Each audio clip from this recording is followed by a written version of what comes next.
easy now. Papa got beats, make it hit like come down. Oh, you make my high come down. Always tripping when you come around. Never have to cut you off like right now. You see, I don't want to drive me. You can say that for your mama. Maybe you should smoke some. Me try the marijuana. I was loving you good. The vibe was straight. So you a couple of things and they feelings change. I treated you right. Everything was a gift from a time to your bag and the color on your lip. Welcome to the Seahawks Man-to-Man podcast, powered by Blue Wire. Shout out to the new company. My name is Michael Sean Dugar. You guys can follow me on whatever Elon Musk is calling that app these days. My @name has not changed, @Mike Dugar. That is MikeDugar. Shout out to everyone who was either watching or listening via our YouTube channel. Seahawks Man-to-Man is the name of the channel. That's Seahawks Man, the number 2 man.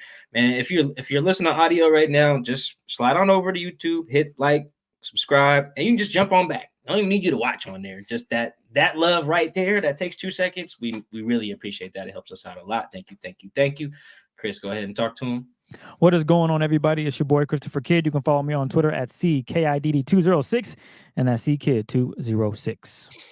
All right, we're coming back to you with another training camp interview, a lunchtime chat. We appreciate everyone who tuned in to our Jake Bobo interview. #MoreBobo. Shout out to Jake. If you have not peeped that, go ahead and pause this one, shoot over there, watch Jake, and then come back, and you can kick it with our next guest, receiver Easop Winston Jr. Go Cougs. I think this might be one of maybe our first All Cougs episode. I can't remember, but very happy to have a fellow Coug on the show, and also just someone who's been killing it behind the scenes and at practice, and I'm glad he's going to get a shot in the preseason to show what he's been able to do. That's something we talked about on the show or in the interview with Easop, plus a lot more. So without further ado, here is our lunchtime training camp talk with Easop Winston Jr. All right, and with us here, we have the homie Easop Winston Jr. I'm very happy to have Easop on the show, man, because brother, this is an All Wazoo episode now. Me, you, Chris, this is the Coug episode now, man. So we appreciate you joining us, man. I appreciate y'all having me, man. It's good to be on here. Man, let's start with this, man. Just when you were working out this offseason, wherever you were, what was your goal? Like, what were you trying to emphasize and make sure you came back in 2024 better at? Everything. I think is like with this football thing or just being an athlete in general. You want to leave every stone turned. You know what I'm saying? So my mindset was just getting better at everything. Obviously, pass catching is my thing, but I was still running routes, catching the ball, just trying to perfect different things, working on blocking drills, just every little thing. I ran a lot of hills, just everything. So when I came back, it was nothing that a coach could be like, oh, he didn't work on that or he didn't work on that. So I just tried to perfect my craft in every way, during the offseason. Before we get to this year's camp and preseason, let's go back to last year for a little bit.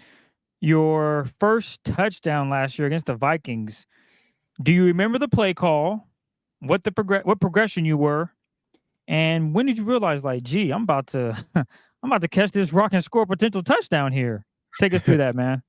Yeah. First of all, that was a surreal moment. Something I'll never forget. I've been praying about that moment since I got into the league. So, I'll never forget that. I don't remember the play call, but I know I had like an option. Like I had a route where I could either break in or break out.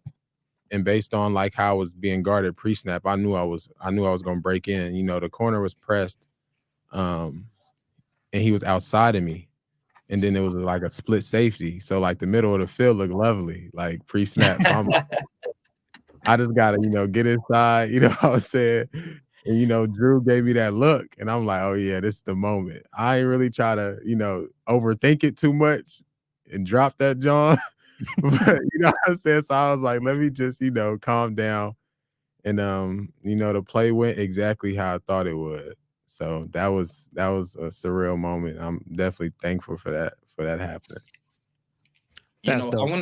What is this time of year like for you in this sense that you get to show yourself not just in front of the players and the coaches? You do that during practice, but now everyone can see what you can do. The fans are there every day, and then when you get in the preseason games, now the world can see what you're able to do. What's that like for you? It's a great feeling. Just obviously just being a part of the 1%, man. I'm just grateful to be here, man. I went through a lot, to get here. So, it's a lot more I want to accomplish, but just being here and just being able to prove myself day in and day out is like the main thing for me. And I'm just putting it out there for the world to see. I'm super competitive, and any opportunity I get, I don't take it for granted. So this time of the year, man, is everything to me. It's what you show. It's the time that you show what you can do in every facet of the game.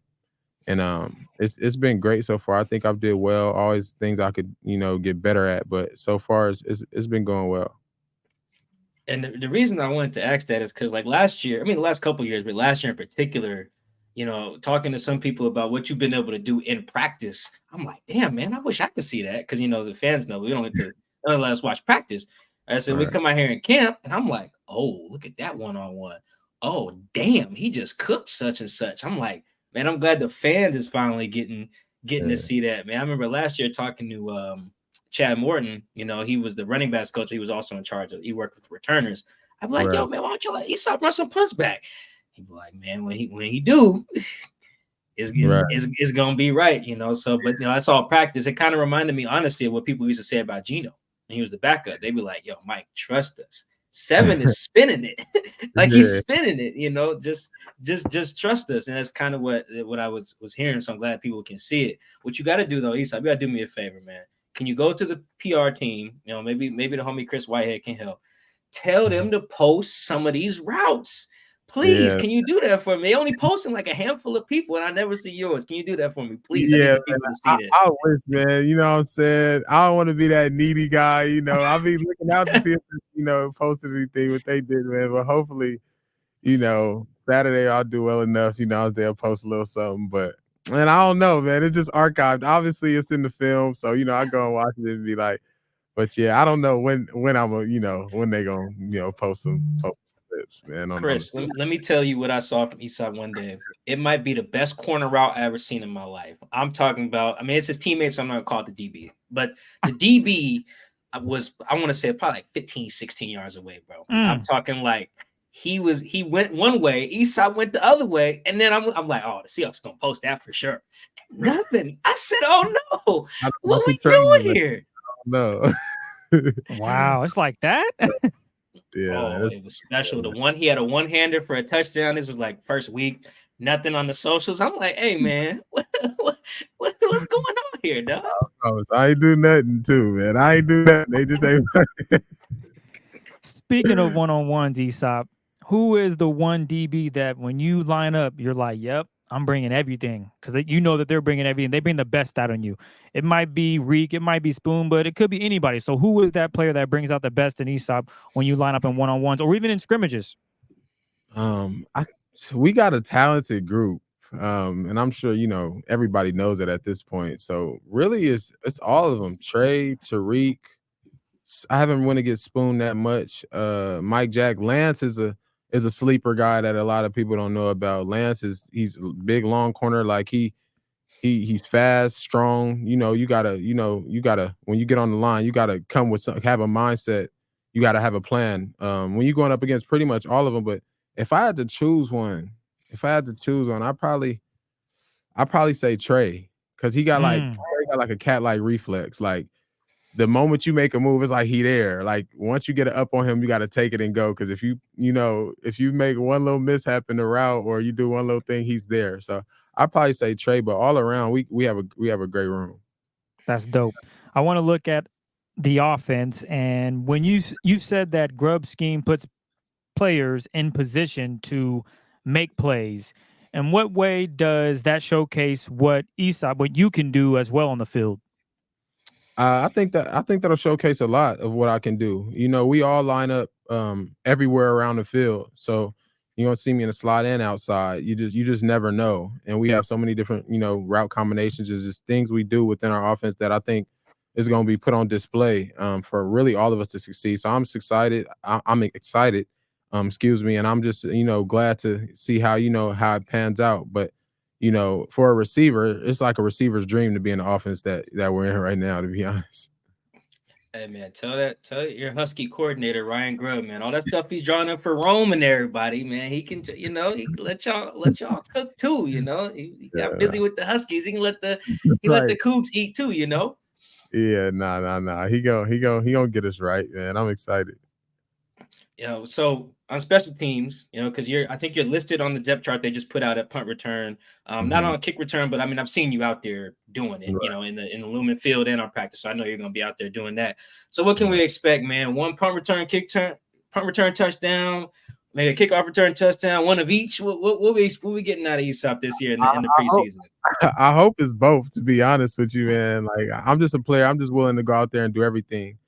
Obviously, I'll be punt return, kick return. I might be even blocking on kick return. You know what I'm saying? I did that a lot in college. A lot of people don't know that, but yeah, I blocked on the front line, kick return. So that's something I'm comfortable doing, and obviously gonna be on offense. So on Saturday, I'm looking to be all over the field, just showcasing what I could do, man. And just like I said, it's just a blessing. And I can't wait another year.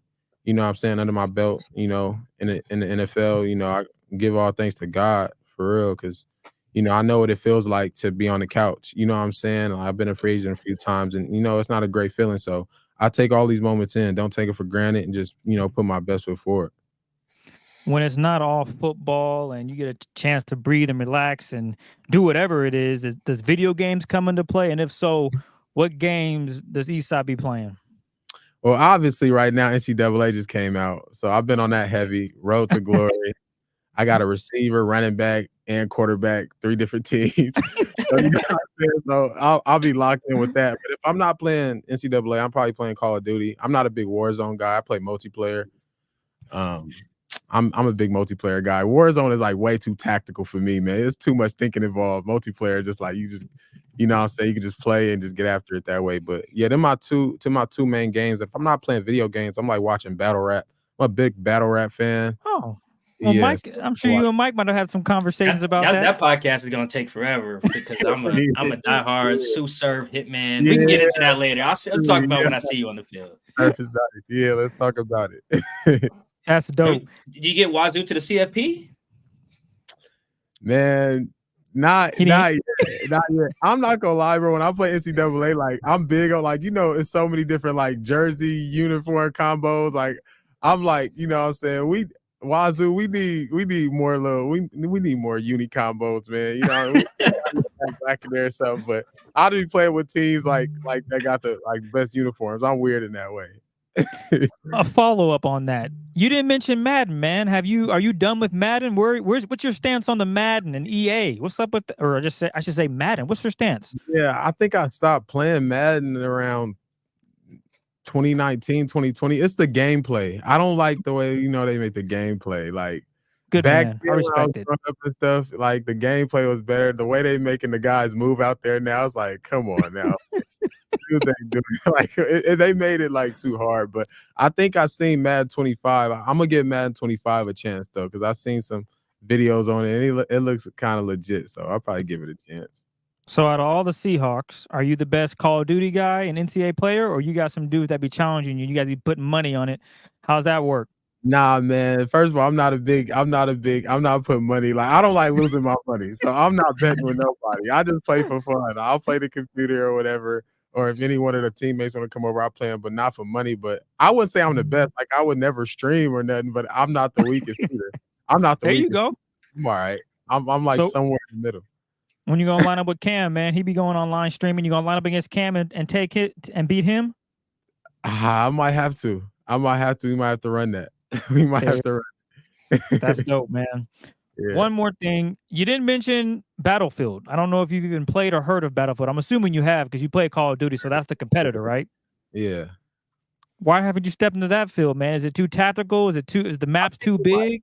Yeah, man. I think it might be too tactical. I like Call of Duty. Like maybe I haven't tried, but just off the looks of it, it looks too tactical. Like I'm a real like straightforward guy when it comes to video games. I don't want it to be too tough. You know what I'm saying? But like I said, I don't think I'm the worst at the games that I play right now. Easop, man, I know you got to run to practice. We appreciate you joining us, man. Our all Coug episode, and I'm very happy we got to do this. Happy that the world is getting to see, at practice what you've been able to do. Good luck to you on Saturday, man. And we'll talk some more on the field, man. Appreciate you stopping by Seahawks Fan Podcast. Appreciate y'all having me again, man. It was definitely fun being on here with y'all, man. Nice, y'all cool dudes, man. I appreciate y'all. Appreciate it, my G. Thank you. Yes, sir. Thank you.